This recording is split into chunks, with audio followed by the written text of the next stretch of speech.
और उसके बच्चे हैप्पी हैप्पी रहते थे। बिल्ली और उसके बच्चे हैप्पी हैप्पी रहते थे। बिल्ली और उसके बच्चे हैप्पी हैप्पी रहते थे। काम में आगे चुन्नू था और खाने में मुन्नू था। चुन्नू छोटा लगता था, मुन्नू मोटा लगता था।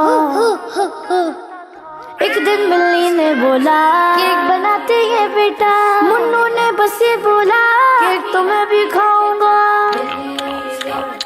केक बनाने का सामान लेने निकली अम्मी जान। चल दिया चुन्नू उनके साथ, उसने मिटाया उनका गम। चुन्नू करता था हर काम, मुन्नू करता लगा आराम। केक को जब तैयार किया, अम्मी ने उनको बुला लिया। बड़ा पीस था चुन्नू का और छोटा था मुन्नू का।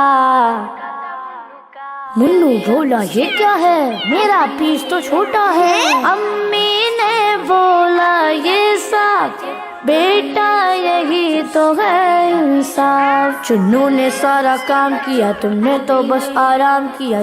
सुस्ती है गहरी दलदल, मीठा है मेहनत का फल। मीठा है मेहनत का फल।